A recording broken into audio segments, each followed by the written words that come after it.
नमस्कार दोस्तों, YouTube की इस चैनल में मैं अक्षय आज जीएस की इस सीरीज़ में आप लोगों का स्वागत करता हूं। उम्मीद करता हूं कि 15 अगस्त आप लोग जो है बेहतर ढंग से मनाए होंगे और बेहतर संकल्प भी लिए होंगे स्वतंत्रता दिवस के शुभ अवसर पे। तो चलिए बेहतर संकल्प को लेते हुए आज मेरे साथ जुड़े रहें 100 जीके में। तो आप लोगों से रिक्वेस्ट है कि जब जीके का इस सीरीज़ को आप सुनते हैं तो ज़रूर पेन और पेपर लेकर बैठें, ताकि जो भी मैं एक्स्ट्रा पॉइंट बताऊं आप उसे जो नोट करते हुए चलें। तो चलिए इस जीके सीरीज़ को, इस सफ़र को मैं शुरू करता हूं। पहला क्वेश्चन है दोस्तों, मर्रे नदी कहाँ बहती है? तो दोस्तों मर्रे और डार्लिंग दो ऐसी फेमस नदी है जो सबके होठों पे रहती है। ये जो है ऑस्ट्रेलिया में बहती है दोस्तों। मर्रे नदी ऑस्ट्रेलिया की सबसे बड़ी नदी है और ये जो है अल्पास पर्वत से निकलती है। कहाँ से निकलती है? अल्पास पर्वत से निकलती है। और इसकी सहायक नदी कौन सी है? डार्लिंग नदी है दोस्तों। ठीक, तो आई होप कॉन्सेप्ट आपका क्लियर हो गया होगा। चलिए क्वेश्चन नंबर 2 में चलते हैं। कह रहा कि शिव समुद्रम पनबिजली स्थित कहाँ है? तो दोस्त देखिए, शिव समुद्रम को अगर तोड़ के पढ़ते हैं शिव का समुद्र, तो शिव का समुद्र पढ़िएगा तो का मतलब कावेरी हो जाता है। तो शिव का समुद्र मतलब हो गया कहाँ पे? कावेरी नदी पर। कहाँ अवस्थित है दोस्तों?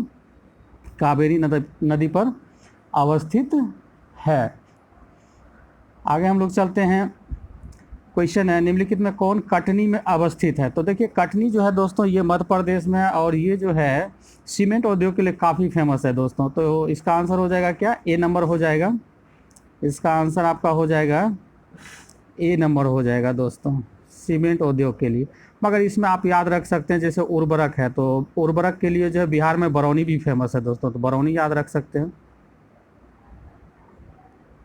झारखंड में अगर याद रखना चाहते हैं सिंदरी याद रख सकते हैं। स्कूटर देखिए सी नंबर में जो स्कूटर दिया है, तो लखनऊ में जो है स्कूटर कारखाना है दोस्तों। और साइकिल के लिए तो आप लोग जानते हैं कि गुड़गांव हरियाणा में फेमस है दोस्तों। ठीक ना, सभी पॉइंट को मैंने डिस्कस करा दिया, इसको आप नोट कर सकते हैं। चलिए अगला क्वेश्चन चौथा नंबर है, भारत में सबसे निर्धन राज्य कौन से है? तो भारत में सबसे निर्धन राज्य है दोस्तों सभी एंगल से बिहार है। इसका आंसर हो जाएगा बिहार। अगर आपसे पूछा जाएगा सबसे, इसमें एक पॉइंट आप नोट कर सकते हैं हिमाचल प्रदेश के संबंध में कि सबसे ज़्यादा ग्रामीण जनसंख्या वाला स्टेट, तो आपका हो जाएगा हिमाचल प्रदेश। सबसे ज़्यादा जो है ग्रामीण वाला जो स्टेट जो है हिमाचल प्रदेश। हालांकि बिहार में भी है, बिहार में लगभग 88 के लमसम जो है ग्रामीण है दोस्तों। ठीक ना, अगला क्वेश्चन हम लोग चलते हैं। क्वेश्चन है 5 नंबर, हजारों झीलों की भूमि कहलाने वाला देश कौन सा है दोस्तों? तो हजारों भूमि का देश जो कहलाने वाला है दोस्तों फिनलैंड है। नॉर्वे के बारे में उस दिन मैंने बता दिया था कि मध्यरात्रि का देश किसे कहा जाता है? नॉर्वे को कहा जाता है। अगर राजधानी याद रखना चाहते हैं तो नॉर्वे की राजधानी ओस्लो याद रख सकते हैं, फिलीपींस की राजधानी मनीला याद रख सकते हैं। ठीक है दोस्तों, आगे हम लोग चलते हैं क्वेश्चन नंबर 6 पे। क्वेश्चन नंबर 6 कह रहा है क्या? हिंदू व्यू ऑफ लाइफ पुस्तक, very very important. Hindu view of life पुस्तक जो है भारत के दूसरे राष्ट्रपति अर्थात डॉक्टर एस राधाकृष्णन ने लिखे थे। ठीक ना, और प्रत्येक का अगर किताब जानना चाहते हैं तो जवाहरलाल नेहरू के संबंध में आप नोट कर सकते हैं my story, discovery of India. ठीक ना, और बाल गंगाधर तिलक के बारे में याद रख सकते हैं तो गीता रहस्य याद रख सकते हैं, आर्किटिज होम वेदास रख सकते हैं, गोपाल कृष्ण गोखले का सुधारक याद रख सकते हैं दोस्तों। ठीक, कामायनी के लेखक कौन है? 7 नंबर क्वेश्चन में पढ़ रहा हूँ। कामायनी के लेखक जो हैं जयशंकर प्रसाद हैं, आप इसे याद रख सकते हैं। प्रेमचंद्र का गोदान याद रख सकते हैं। मैथिली शरण गुप्त का जो है आप भारत भारती याद रख सकते हैं। ठीक ना, चलिए 8 number, very very important question दोस्तों। 8 नंबर में आपसे पूछा जा रहा है कि आबो जनजाति कहाँ का है? तो आबो जनजाति जो है आपका असम का है दोस्तों। ठीक ना, मेघालय में जो है गारो खासी जयंतिया प्रमुख जनजाति हैं। और नागालैंड का अगर याद करना चाहते हैं तो भैंसा सिंगी, बहुत फेमस ये भी है, भैंसा सिंगी, आप इसे याद रख सकते हैं दोस्तों। ठीक ना, तो चलिए मेघालय का मैंने क्या बताया? गारो खासी जयंतिया, ये पर्वत का भी नाम है और जनजाति का भी नाम है, तो एम हो गया। असम में आबो का संबंध किससे है? असम से है। उसके बाद नागालैंड में क्या है? भैंसा सिंगी है दोस्तों। तो इस तरह से आप इसे नोट डाउन कर सकते हैं। अगला क्वेश्चन वेरी वेरी इंपॉर्टेंट ये भी है, 9 नंबर का रहा क्या आपसे? 9 नंबर कि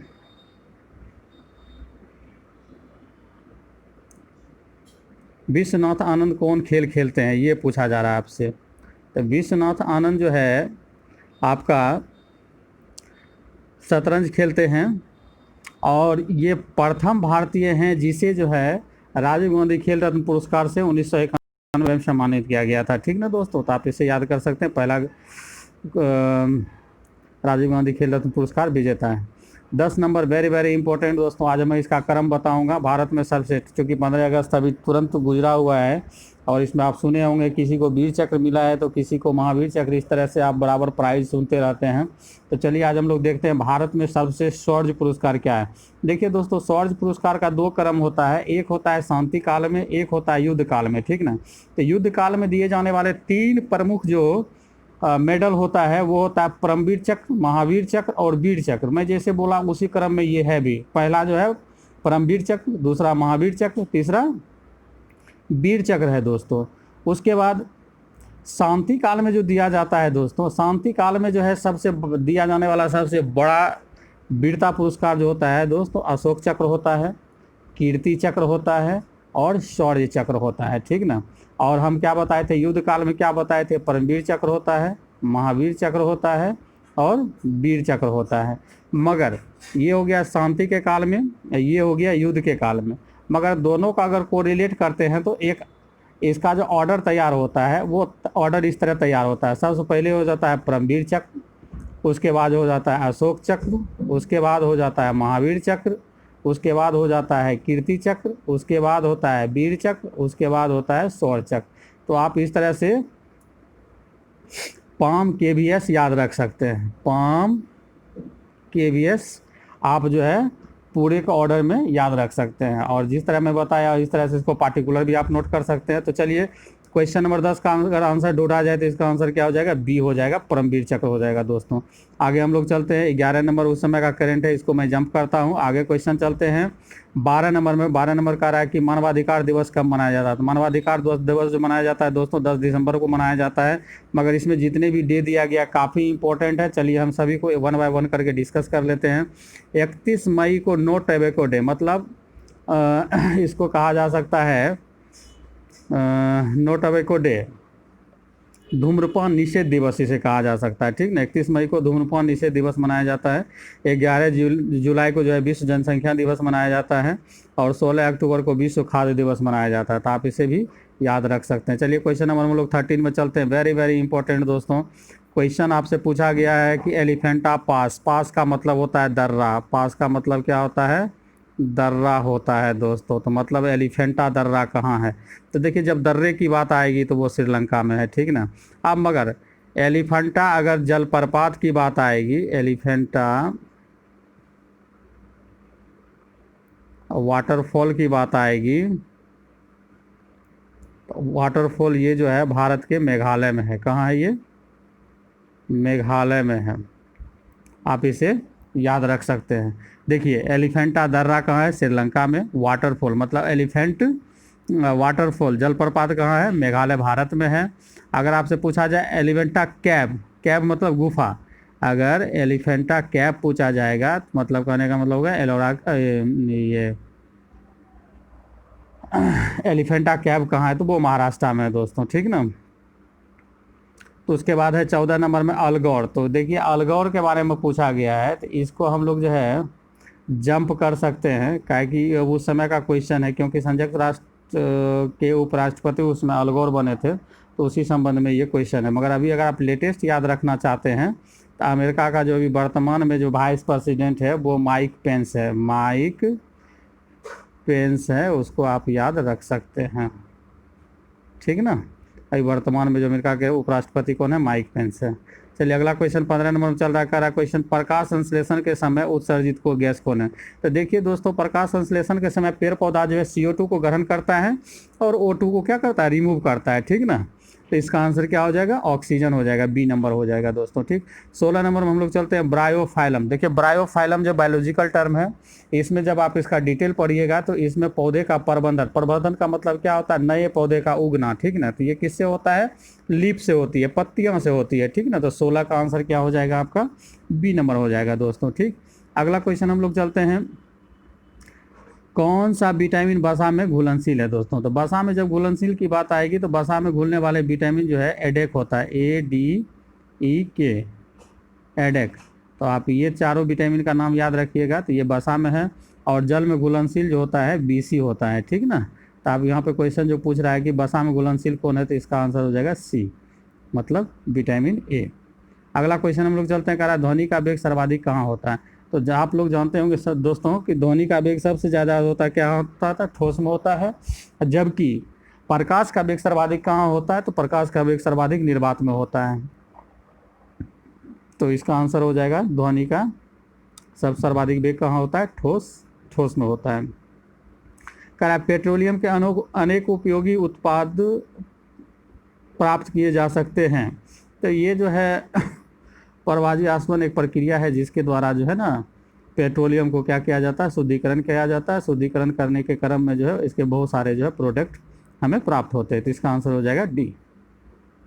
20 नंबर में कह रहा है कि निम्नलिखित में सर्वाधिक प्रत्यास्थ कौन है दोस्तों। तो देखिए ये यूनिवर्सल क्वेश्चन है दोस्तों, आप कहीं भी इसको देखिएगा तो स्टील के साथ रबर आता है कंफ्यूज कराने के लिए, मगर आपको याद रखना है सबसे ज़्यादा इलास्टिसिटी जो होती है वो स्टील में होती है, ठीक ना, उसके बाद रबर होता है, ठीक। तो सबसे ज़्यादा आप याद रखिए स्टील। अगला क्वेश्चन 21 नंबर का रहा है निम्नलिखित पदार्थों में कौन केवल एक ही तत्व से बना है। तो तत्व कहने का मतलब क्या, एक ही एलिमेंट से बना हुआ।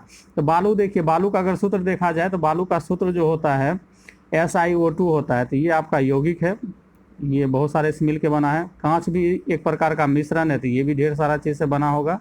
पानी का सूत्र आप ऑलरेडी H2O जानते हैं, तो ये भी आपका क्या होगा, यौगिक हो गया।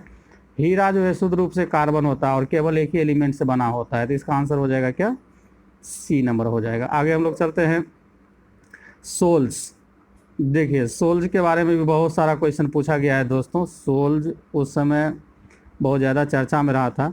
सोल जो है टाइपराइटर का खोज किया था। किसका खोज किया था, टाइपराइटर का। जबकि ट्रांजिस्टर का खोज जो किया था सोकले एवं बर्डिन किया था। सोकले एवं, आप यहाँ पे नोट कर सकते हैं, सोकले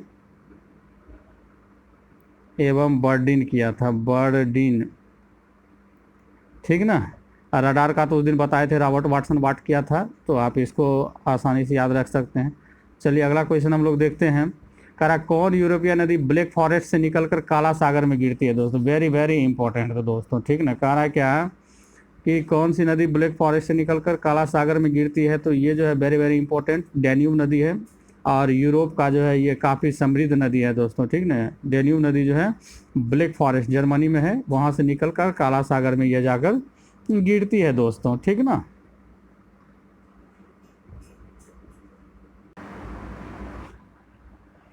चलिए दोस्तों आगे हम लोग देखते हैं। क्वेश्चन है किलिमंजारो पर्वत शिखर स्थित है। तो किलिमंजारो पर्वत शिखर जो है तांजानिया में है। इसका आंसर हो जाएगा A नंबर दोस्तों, ठीक।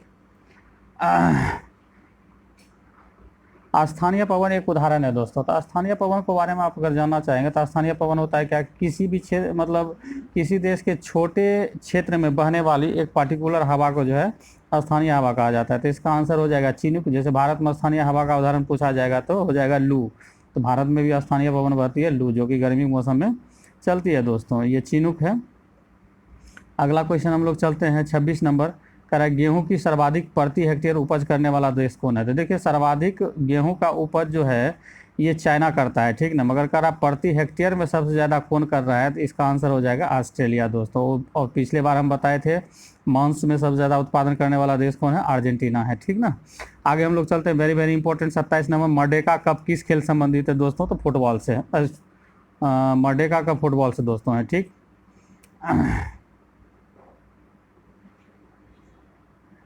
अगला क्वेश्चन हम लोग देखते हैं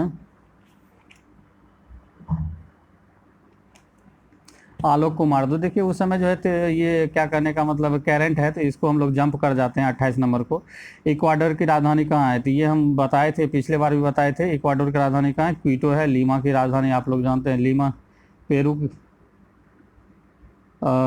पेरू की राजधानी कहाँ, लीमा है। और बोलिविया की राजधानी कहाँ, लापाज है। ये हम आपको बता चुके हैं। 30 नंबर भी बता चुके हैं। वीरभूमि जो है किसकी समाधि स्थल है, राजीव गांधी का है। आगे हम 31 में चल रहा है निम्नलिखित कौन सा वायुमंडल का अंग नहीं है दोस्तों। तो वायुमंडल का अंग जब आप पढ़ेंगे तो वायुमंडल में आप लोग जानते हैं कि सबसे ज़्यादा कौन होता है, नाइट्रोजन होता है। कौन होता है, नाइट्रोजन होता है N2 जो कि 78% है। ऑक्सीजन होता है वो लगभग 21% होता है। कार्बन जो CO2 जो होता है वह आपका 0.03% होता है, और आर्गन जो होता है वह 0.93% होता है, ठीक ना। तो ये सब जो है वायुमंडल का क्या है, पार्ट है, ठीक ना। तो आप इसमें देख लीजिए क्लोरीन इसका आंसर नहीं हो जाएगा, नहीं होगा दोस्तों। अगला क्वेश्चन 32 नंबर में चल रहा है, कह रहा है साइकिल का आविष्कार किसने किया। तो साइकिल का आविष्कार देखिए ट्रेडिशनल क्वेश्चन है, मैकमिलन ने किया था, और फाउंटेन पेन का खोज जो है वाटरमैन किया था, ठीक ना। आप इसमें याद रख सकते हैं। चलिए अगला क्वेश्चन हम लोग चलते हैं। प्रोटीन ऊर्जा कुपोषण के कारण बच्चे से होने वाले प्रमुख बीमारी का नाम। तो देखिए पिछला वीडियो अगर मेरा देखेंगे तो वहाँ बताए थे प्रोटीन की कमी से होने वाले 2 बीमारी का नाम हम आपको बताए थे, एक क्वाशियोरकर बताए थे और एक मरासमस बताए थे। तो यहाँ अगर ऑप्शन को अगर गौर करते हैं तो देखिए ऑप्शन आपका डी नंबर आपका सही है दोस्तों, ठीक ना। आगे हम लोग चलते हैं, गोवा की राजधानी कहाँ है। तो गोवा की राजधानी आप लोग भली भांति जानते हैं दोस्तों, ये जो है आपका पणजी में अवस्थित है। कहाँ अवस्थित है, ये पणजी है।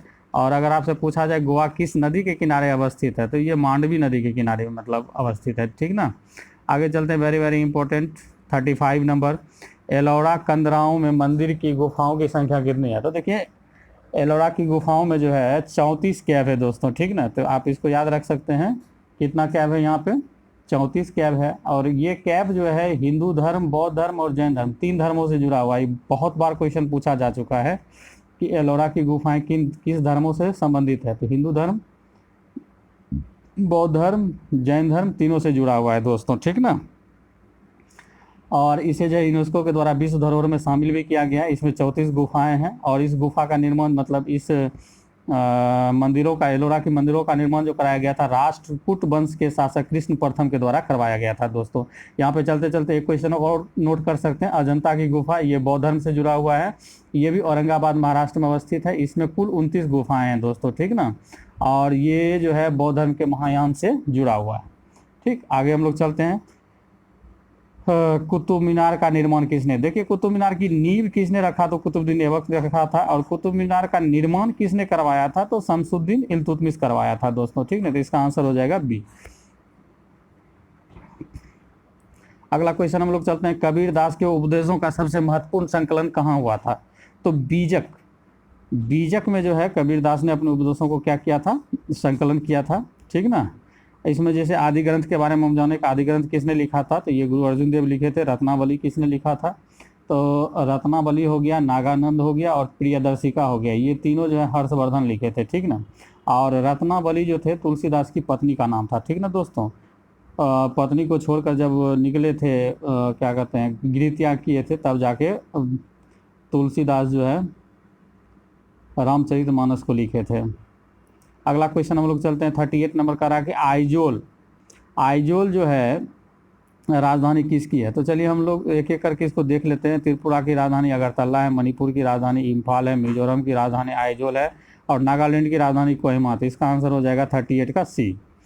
39 नंबर का रहा नेपा नगर। तो देखिए ये ट्रेडिशनल क्वेश्चन है, आप अगर पीछे 10 साल का क्वेश्चन उठाइएगा तो लगभग हर एक सेट में ये क्वेश्चन पूछा जाता था।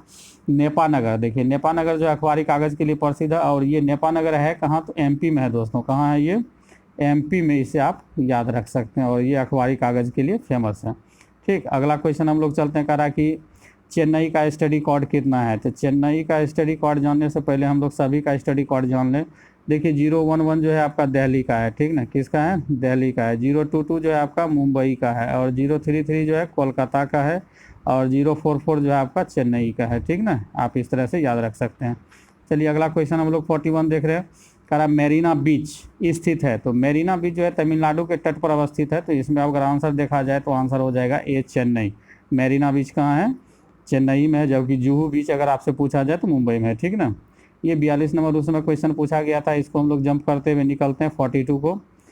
43 ये भी देखिए, तार की प्रक्रिया ही ख़त्म हो गई। तार को लगभग हमको लगता है कि 18 में शायद तार को जो है भारत सरकार पूर्ण रूप से शायद बंद कर दिए हैं, ठीक ना। तो ये भी क्वेश्चन को हम लोग जंप करते हैं 43। 44 नंबर में हम लोग चलते हैं, कह रहा क्या, दिलवारा के मंदिर एक उदाहरण है। तो देखिए दोस्तों हम सबसे पहले यहाँ पे आपको डिस्कस करवा दें कि नॉर्थ इंडिया होता है और एक साउथ इंडिया होता है, ठीक ना।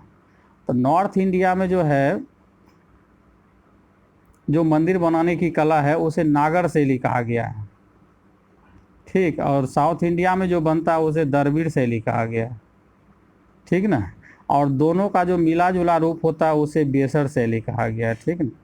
अगर इस क्वेश्चन का अगर आप आंसर देना चाहते हैं तो देखिए, दिलवारा का मंदिर जो है, दिलवारा का मंदिर जो है ये आपका माउंट आबू राजस्थान में, और राजस्थान जो है नॉर्थ इंडिया में आता है। नॉर्थ इंडिया में आने का मतलब इसका आंसर क्या हो जाएगा, सी नंबर हो जाएगा, नागर शैली हो जाएगा, ठीक ना। चलिए आगे हम लोग चलते हैं। भारत में लौह धातु प्रचुर मात्रा में पाई जाती है। तो देखिए वर्तमान में जो छत्तीसगढ़ में सबसे ज़्यादा जो है उसका परत पाया गया है। तो उस व्याप में अगर इसका आंसर देखें तो ये हो जाएगा, मध्य प्रदेश हो जाएगा दोस्तों, ठीक। 40 नंबर रीजनिंग है, आप लोग इसे देखिए और ट्राई कीजिएगा, ठीक ना। 47 भी आसान क्वेश्चन है, बन जाएगा। आप क्वेश्चन को देखते जाएं।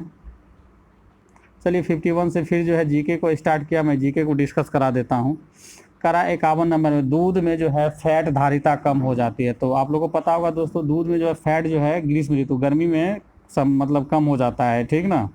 जिसको हम लोग कभी कभी बोलते हैं कि दूध पतला हो रही है गाय की, ठीक ना। तो कहने का मतलब दूध में फैट धारिता जो कम होती है वो ग्रीष्म ऋतु में होती है, और सबसे ज़्यादा जो है बासा फैट जो होती है वर्षा ऋतु में होती है दोस्तों, ठीक ना। अगला क्वेश्चन हम लोग चलते हैं 52 नंबर। कह रहा है कि मानव शरीर में सबसे प्रचुर तत्व कौन सा है दोस्तों। तो आप मानव शरीर के बारे में अगर आप पढ़ना चाह रहे हैं तो आप इसको डिटेल से ही पढ़ लें। देखिए मानव शरीर में सबसे ज़्यादा जो पाया जाता है दोस्तों, सबसे ज़्यादा वह O2 पाया जाता है। क्या पाया जाता है, O2 पाया जाता है, लगभग 65% पाया जाता है, ठीक ना। उसके बाद ठीक कार्बन पाया जाता है, 18.5 पाया जाता है, ठीक ना।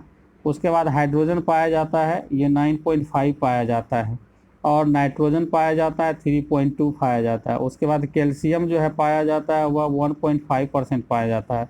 इसी प्रकार फास्फोरस भी जो होता है वह भी 1.5% पाया जाता है। तो ये सभी जो है मुख्य तत्व है जो कि मानव शरीर में पाया जाता है। इसके अलावा जो है पोटेशियम भी पाया जाता है, सोडियम भी पाया जाता है, मैग्नीशियम भी पाया जाता है, समझे, ये सब पाया जाता है दोस्तों। तो आप इसे नोट डाउन कर लें। अगला क्वेश्चन करा 53 नंबर की, प्रति 24 घंटा में एक वयस्क के शरीर में उत्पन्न होने वाले मूत्र की मात्रा क्या होती है। तो ये लगभग 1.5 लीटर की आसपास जो है पूरे भर दिन में जो है उत्सर्जन होता है, ऐसा बायोलॉजिकल रिकॉर्ड है। तो आप इसे याद रख सकते हैं, बी नंबर 1.5। करा देखिए क्वेश्चन नंबर 54 कि यदि आप एक समतल दर्पण की ओर, तो देखिए जैसे ये समतल दर्पण हो गया दोस्तों, ठीक ना, ये समतल दर्पण है। इस पे मान लेते हैं कि आप आ रहे हैं इधर से, ठीक ना, भी वेग से जा रहे हैं। तो इधर जो आपका इमेज चलता हुआ दिखाई देगा वो 2v से दिखाई देगा। किससे देगा, 2v से। तो कह रहा है कि यदि आप एक समतल दर्पण पर 10 मीटर पर सेकंड की गति से चल कर आते हैं तो आपकी छवि मतलब इमेज आप किस गति से देखेंगे, दुगुना से देखेंगे, मतलब इसका हो जाएगा 20 मीटर पर सेकेंड से, ठीक ना। अगला क्वेश्चन है, यदि वायुमंडल ना हो ना हो तो दिन की लंबाई पर क्या असर पड़ेगा। तो दोस्तों ये भी क्वेश्चन बहुत इंपॉर्टेंट है। अब बहुत जगह कन्फ्यूजन भी इस क्वेश्चन में किया गया है। देखिए वायुमंडल जब नहीं होगा तो वायुमंडल के कारण ही जो है सूर्य जो है 2 मिनट पहले आभासी रूप में प्रतीत होता है, और वायुमंडल के कारण ही वह 2 मिनट देर तक दिखाई देता है, ठीक ना। तो ये 2 मिनट जो पहले हुआ और 2 मिनट देर हुआ, तो कहने का मतलब ये माइनस हो गया, ये प्लस हो गया, ठीक ना। तो ये दोनों को जब देखिएगा 2-2 मिनट, तो वायुमंडल जब हट जाएगा तो ये 2 मिनट पहले वाला बाद और 2 मिनट बाद वाला बाद, कहानी खत्म हो जाएगी। अर्थात जो है क्या हो जाएगा, वायुमंडल ना होता तो दिन की लंबाई पर क्या, तो कुछ भी प्रभाव नहीं पड़ता। इसका आंसर हो जाएगा क्या, सी नंबर हो जाएगा। 56 नंबर में कह रहा है, टैप रिकॉर्डर में प्रयुक्त प्लास्टिक टैपों पर जिस पदार्थ का लेप किया जाता है वह है। तो आयरन ऑक्साइड है दोस्तों। पहले कैसेट चलती थी, अब तो कैसेट समाप्त हो गया। कैसेट पे देखते होंगे कि रील जो होती थी वो प्लास्टिक का होता था, उस पर ब्लैक ब्लैक चढ़ा हुआ रहता था, ठीक ना। 57 चलते हैं। 57 जो है वेरी वेरी इंपॉर्टेंट क्वेश्चन है दोस्तों। 57 में कह रहा है क्या, निकटतम सितारे सूरज के अतिरिक्त। तो सबसे पहले एक जीके याद कर लें कि पृथ्वी का सबसे नज़दीक का जो तारा है वह कौन है। तो वो सन है, सूर्य है, जिसकी सनलाइट पृथ्वी तक आने में 8 मिनट 20 सेकेंड लगती है, ठीक। सूर्य का जो है, सूर्य के अलावे पृथ्वी का सबसे नज़दीक का तारा जो है प्रोक्सिमा सेंचुरी है, प्रोक्सिमा सेंचुरी है। जिसकी पृथ्वी पर लाइट आने में 4.2 ईयर्स लगते हैं, 4.2 ईयर्स लगते हैं। तो इसका आंसर हो जाएगा क्या, सी। देखिए 58 नंबर, वेरी वेरी इंपॉर्टेंट, करा डॉपलर का ध्वनि का डॉपलर प्रभाव नहीं होता है। तो देखिए डॉपलर इफेक्ट है क्या, डॉपलर इफेक्ट कहता है क्या कि ध्वनि स्रोत जब पर्यवेक्षक के नज़दीक आएगी या पर्यवेक्षक से दूर जाएगी, तो पर्यवेक्षक का जब नज़दीक आएगा तो बढ़ता हुआ प्रतीत होगा, और पर्यवेक्षक से जब दूर जाएगा तो वह घटता हुआ प्रतीत होगा। तो इसी को हम लोग डॉपलर इफेक्ट कहते हैं। तो इसका आंसर आई होप मेरे दृष्टिकोण से सी होगा, कि जब समकोणीय चलेगा तो इस पर जो है डॉपलर इफेक्ट का प्रभाव नहीं पड़ेगा। इसका आंसर हो जाएगा सी, चूँकि दोनों में तो ए और बी में तो डॉपलर इफेक्ट का प्रभाव हो ही रहा है, ठीक ना। अगला क्वेश्चन है 59 नंबर। 59 नंबर में कह रहा है आपसे क्वेश्चन क्या है कि परमाणु की प्रभावी त्रिज्या क्या है। तो परमाणु की सबसे प्रभावी त्रिज्या तो होती है 10⁻⁻10। आप इसको याद रखेंगे, बहुत सारे स्टूडेंट इसमें बहुत कन्फ्यूज कर जाते हैं। त्रिज्या की जब बात होती है तो वह वृत्त में होते हैं, किस में होते हैं, वृत्त में। वृत्त का एक केंद्र होता है, केंद्र से जितनी भी त्रिज्या को मिलाई जाती है सभी आपस में क्या होते हैं, बराबर होते हैं। तो इसमें पावर देखिए 10⁻⁻10 है, तो ये दोनों भी क्या है, बराबर है, ठीक ना। तो आप इस तरह से याद रख सकते हैं कि त्रिज्याएँ क्या होती है, सभी बराबर होती है, तो बेस और पावर भी क्या होंगे, बराबर होंगे। तो इसका आंसर हमेशा क्या होगा, बी होगा। मगर आपसे पूछा जाएगा परमाणु के नाभिक का प्रभावी आकार क्या होता है, तो वो आपका हो जाएगा 10 पे पावर कितना हो जाएगा, -15 मीटर हो जाएगा, ठीक ना दोस्तों। यहाँ चलते चलते एक और चीज़ याद कर ले कि एक एंगस्ट्रम जो होता है तो वह 10 पे पावर -10 मीटर के क्या होते हैं, बराबर होते हैं। ये भी आप नोट कर सकते हैं। अगला क्वेश्चन हम लोग चलते हैं, रेडियो कार्बन तिथि निर्धारण विधि प्रयोग किया जाता है। तो ये जो है जीवाश्मों के लिए प्रयोग किया जाता है दोस्तों। किसके लिए किया जाता है, जीवाश्मों के लिए प्रयोग किया जाता है। मगर आपसे पूछा जाए चट्टान के लिए, तो चट्टान के लिए यूरेनियम डेटिंग का प्रयोग किया जाता है। किसका प्रयोग किया जाता है, यूरेनियम डेटिंग का प्रयोग किया जाता है, ठीक ना। अगला क्वेश्चन है, भारत का पहला वैज्ञानिक उपग्रह जो परिक्रमा में गया था। तो देखिए दोस्तों ये जो है 19 अप्रैल 1975 को छोड़ा गया था, और उस उपग्रह का नाम क्या था, आर्यभट्ट था, ठीक ना। तो इसका आंसर हो जाएगा ए। अगला क्वेश्चन हम लोग चलते हैं 62 में। 62 क्या कह रहा है कि विज्ञान दिवस कब मनाया जाता है दोस्तों। तो विज्ञान दिवस जो है आपका दोस्तों मनाया जाता है 28 फरवरी को मनाया जाता है, और 28 फरवरी के दिन ही जो है सीवी रमन के द्वारा जो है रमन इफेक्ट का खोज किया गया था, उसी के उपलक्ष्य में जो है ये साइंस डे मनाया जाता है दोस्तों, ठीक ना। 5 सितंबर के बारे में जानते हैं, टीचर्स डे मनाया जाता है। 14 नवंबर को जो है आपको बाल दिवस के साथ साथ वर्ल्ड डायबिटीज़ डे भी मनाया जाता है, इसको भी आप नोट करके रख सकते हैं, ठीक ना। 24 अक्टूबर 1945 को यूएनओ का स्थापना हुआ था, तो 24 अक्टूबर को यूएनओ दिवस मनाया जाता है दोस्तों, ठीक। आगे हम लोग चलते हैं 63, वेरी वेरी इंपॉर्टेंट दोस्तों, ठीक ना। 63 में करा ब्रोंकाइटिस रोग किसे प्रभावित करता है, तो ये लंग्स को प्रभावित करता है। इसका आंसर हो जाएगा डी, ठीक। अगला क्वेश्चन 64 नंबर, ये भी वेरी वेरी इंपॉर्टेंट है दोस्तों। कह रहा है बीसीजी का टीका दिया जाता है बचाव के लिए। तो बीसीजी का पहले फुल फॉर्म जान जाइए, बीसीजी इसका होता है बेसिलस कॉलमेट यूरिन होता है, ठीक ना दोस्तों। तो ये जो है 6 रोग के लिए, 6 रोग के बचाव के लिए दिया जाता है। 6 रोग को हम लोग बहुत नाम से जानते हैं, उसको याद रखिए। 6 रोग को ही तपेदिक बोला जाता है। क्या बोला जाता है, तपेदिक बोला जाता है। इसे ही टीबी बोला जाता है, ठीक ना। और इसे ही यक्षमा भी बोलते हैं कभी कभी, यक्षमा रोग। तो इतने नाम से इसे जाना जाता है, तो आप इसे नोट कर लें। अगला क्वेश्चन हम लोग चलते हैं, सबसे तेज गति से फैलने वाला बीमारी क्या है। तो ये डाटा है दोस्तों, क्योंकि समय समय के अनुसार बीमारियां जो नई नई आती है वो तेज़ी से फैलने का, जैसे अभी कोरोना वायरस के बारे में बोला जाए तो ये बहुत तेज़ी से फैलता है। तो उस समय के अनुसार इसका आंसर हो जाएगा मलेरिया हो जाएगा, ठीक। आगे हम लोग चलते हैं 66 नंबर, वेरी वेरी इंपॉर्टेंट। करा क्या, घाव के शीघ्र भरने में सहायता करने वाले विटामिन का नाम क्या है। तो इसका आंसर हो जाएगा आपका सी। देखिए घाव को शीघ्र भरने के लिए विटामिन सी की आवश्यकता होती है दोस्तों, ठीक ना।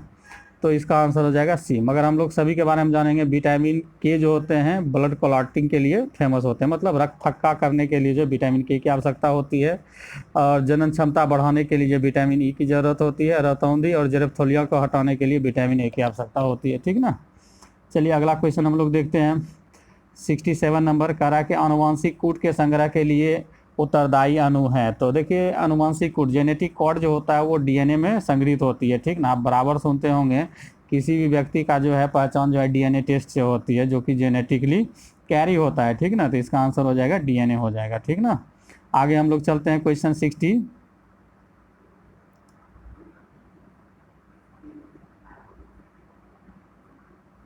अगला हम लोग क्वेश्चन चलते हैं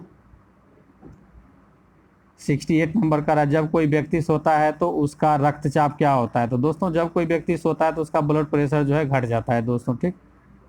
अगला क्वेश्चन हम लोग चलते हैं, ये 69 नंबर उस समय का ट्रेडिशनल क्वेश्चन है, अरे करंट क्वेश्चन है दोस्तों, ठीक ना। आगे हम लोग चलते हैं 70 नंबर में, कह रहा है केंद्रीय अन्वेषण ब्यूरो मतलब सीबीआई। सीबीआई का वर्तमान अध्यक्ष हम पिछले बार भी बताए थे, अभी जो है वर्तमान में ऋषि कुमार शुक्ला है दोस्तों, ठीक ना।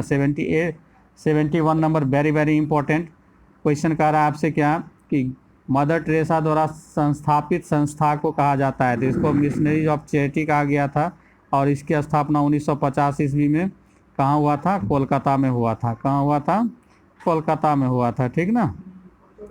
अगला क्वेश्चन हम लोग चलते हैं 72 नंबर, वेरी वेरी इंपॉर्टेंट ये भी क्वेश्चन है। कह रहा है कि भारत ने पोखरान में पहला परमाणु परीक्षण किया था। तो भारत ने जो है पोखरान में पहला परीक्षण जो किया था वो 1974 18 मई 1974 को किया था। और इसका जो कोड वर्ड था वह स्माइलिंग बुद्धा था। क्या था वह, स्माइलिंग बुद्धा, यहाँ लिख रहे हैं हम, देखिए स्माइलिंग बुद्धा मतलब बुद्ध के बारे में बताया गया था। बुद्धा मतलब ये नहीं कि आप और समझ लीजिए, बुद्धिस्ट मतलब बौद्ध भगवान बुद्ध जो थे उसी का दिया गया था, ठीक ना। और इसमें हम फिर आपको बता दें कि पोखरान 2 भी हुआ था, पोखरान 2 हुआ था जो कि 1998 में इसको परीक्षण किया गया था। और उसमें तत्कालीन प्रधानमंत्री जो थे अटल बिहारी वाजपेयी थे, ठीक ना, अटल जी थे। और उस समय जो क्वाड रखा गया था अटल जी के समय में, उसमें रखा गया था उसका कोड वर्ड जो है ऑपरेशन शक्ति रखा गया था। क्या रखा गया था, ऑपरेशन शक्ति रखा गया था। देखिए पहला काम ने क्या बताए थे, स्माइलिंग बुद्धा। दूसरा मतलब पोखरान परीक्षण का क्या रखा गया था ना, ऑपरेशन शक्ति रखा गया था दोस्तों, ठीक ना। चलिए आगे हम लोग चलते हैं, NASA national aeronautics and space administration. अब ये आप लोग इस टर्म से तो काफ़ी अवगत होंगे, क्या कि हमेशा ये चर्चा में रहती ही है। ये जो है नासा जो है अमेरिका का जो है अंतरिक्ष एजेंसी है दोस्तों, ठीक ना। तो इसका आंसर हो जाएगा डी। 74 नंबर उसमें का करंट है, इसे मैं जंप करता हूँ। 75 नंबर अपडेट कर देता हूँ। 75 में करा 1857 के विद्रोह का तत्कालिक कारण क्या था। तो हम पिछले बार भी डिस्कस कराए थे कि उस समय जो सैनिकों में चर्बी वाले कारतूस लाया गया था, जिसमें मतलब एक संदेह उत्पन्न कर दिया था कि इसमें जो है गाय और सुअर के चर्बी से मिले हुए कारतूस को बनाया गया है, जिसके कारण जो है सैनिकों में विद्रोह हो गया था और जिसके कारण जो है वो बगावत कर दिया था, जो कि 1857 के सैनिक विद्रोह के नाम से जाना जाता है और उसे तत्कालिक कारण भी कहा गया था। तो इसका आंसर हो जाएगा ए। आगे हम लोग चलते हैं 76 का भारत का यहाँ पे मैं एक क्वेश्चन और आपको करा दूँ कि 1857 में 2-3 क्वेश्चन आता है। एक आता है कि 1857 क्रांति का जो है प्रतीक चिन्ह क्या था। तो उसका जो है कमल और चपाती था दोस्तों, ठीक ना। क्या था, कमल और चपाती था। चपाती मतलब रोटी।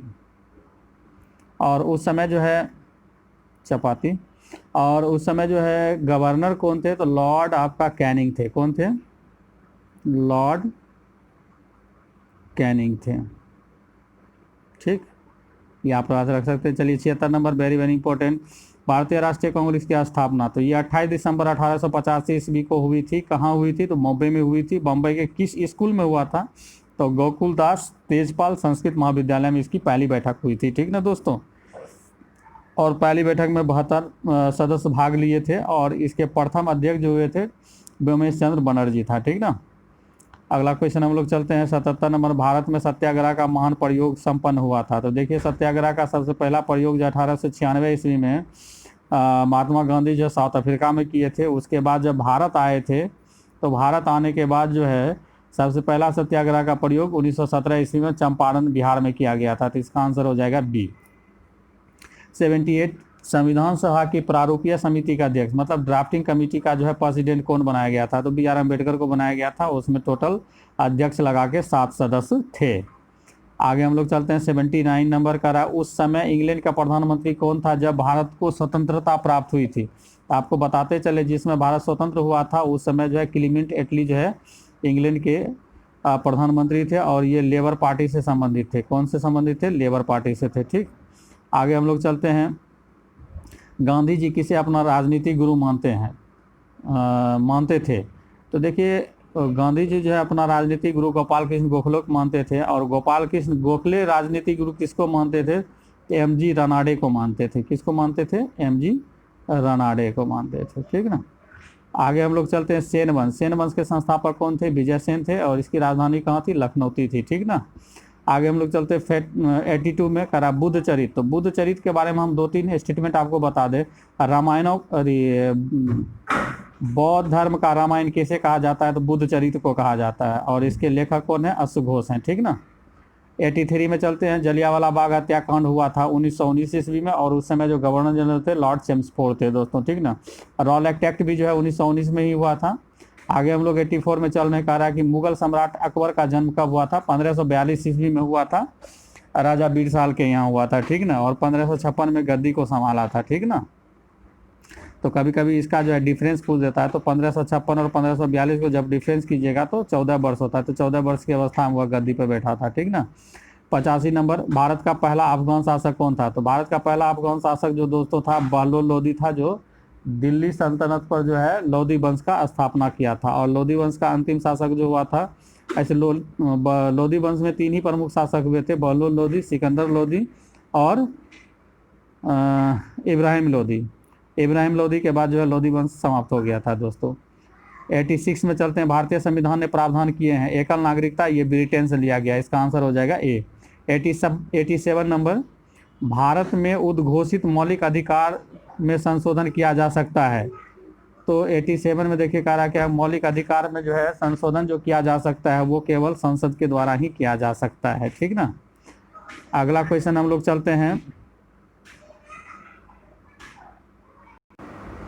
देखिए अगला क्वेश्चन है, कह रहा है कि किस रीट का शाब्दिक अर्थ होता है? हम आदेश देते हैं। तो क्वी वारंटो का मतलब होता है वी ऑर्डर। ठीक ना। तो इसका आंसर हो जाएगा सी। राष्ट्रपति अपना त्यागपत्र संबोधित करता है। तो राष्ट्रपति अपना त्यागपत्र जो है उपराष्ट्रपति को देता है। एक लेटेस्ट क्वेश्चन मैं आपको बता दूं, लोकसभा अध्यक्ष जो है अपना त्यागपत्र उपाध्यक्ष को देता है, और उपाध्यक्ष अपना त्यागपत्र जो है लोकसभा अध्यक्ष को देता है। ठीक ना। आगे हम लोग चलते हैं। कह रहा है लोकसभा सदस्यों की सर्वाधिक संख्या कितनी है? तो देखिए सर्वाधिक नहीं पूछना चाहिए था, इसमें पूछना चाहिए लोकसभा का वर्तमान संख्या कितना है। तो अभी आंसर हो जाएगा कितना? 545। चैंपियंस ट्रॉफी का संबंध किस खेल से है? तो चैंपियंस ट्रॉफी का संबंध हॉकी से है दोस्तों, इसे नोट कर लें। ये क्वेश्चन मैं पिछले बार भी बता चुका हूँ कि 2019 में जो दादा साहब फाल्के पुरस्कार जो है अमिताभ बच्चन को दिया गया है, और ये जो भारत सरकार के द्वारा दिया जाता है, भारत सरकार के सूचना एवं प्रसारण मंत्रालय के द्वारा इसे वितरित किया जाता है। ठीक ना। ये 93 को हम लोग जंप करते हैं, चूँकि 5वां वेतन आयोग से संबंधित क्वेश्चन है, और अभी जबकि 7 पे कमीशन चल रही है दोस्तों। ठीक ना। 94 नंबर, करा भारत के सर्वोच्च न्यायालय के मुख्य न्यायाधीश। तो आप लोग को पता होगा, देखिए उस समय का क्वेश्चन है, उस समय के अनुसार ऑप्शन भी दिया गया है। अभी वर्तमान में जो है सर्वोच्च न्यायालय का मुख्य न्यायाधीश जो है शरद अरविंद बोबडे है। ठीक ना। बोबडे याद रख सकते हैं, क्या कि रंजन गोगोई के बाद यही बने हैं। ठीक ना। पाथ फाइंडर उतरा था, तो ये मंगल ग्रह पे उतरा था पाथ फाइंडर दोस्तों। बिहार के उप मुख्यमंत्री, तो अभी बिहार के उप मुख्यमंत्री बोलिए और वित्त मंत्री बोलिए, ये दोनों जो है सुशील कुमार मोदी ही हैं। ठीक ना।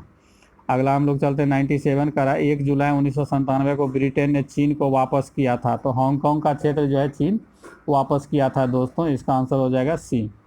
आनंद मठ के लेखक थे, very very important, Bankim Chandra Chatterjee, ये बंगाली राइटर थे दोस्तों, और इसी में जो है वंदे मातरम उद्धृत है। ठीक ना। आगे हम लोग चलते हैं 99 नंबर, वेरी वेरी इंपॉर्टेंट दोस्तों, ये काफ़ी इंपॉर्टेंट क्वेश्चन है। कह रहा क्या आलमगीर नामा के लेखक कौन थे? देखिए औरंगजेब के शासनकाल में मात्र एक पुस्तक लिखने की इजाज़त मिली थी, यही वो पुस्तक है आलमगीर नामा। इसका लेखक जो थे मोहम्मद काजिम थे। कहीं कहीं इसके बारे में ये लिखा गया है कि आलमगीर नामा जो है औरंगजेब का आत्मकथा है, जीवनी है, लेकिन कहीं कहीं लिखा गया है कि मुस्लिमों के लिए जो है ये कानून शरीयत की किताब है। ठीक ना। तो इसका आंसर हो जाएगा मोहम्मद काजिम। 100 नंबर में हम लोग चलते हैं। करा निम्नलिखित में किसे भारत का महान वयोवृद्ध कहा गया है? तो भारत का महान वयोवृद्ध जो कहा गया है दोस्तों, दादा भाई नेहरूजी को कहा गया है। आप इसे याद रखें। तो आज के कड़ी में मैंने 100 क्वेश्चनों को डिस्कस कराया दोस्तों। आई होप आप लोग को अच्छा लगा होगा।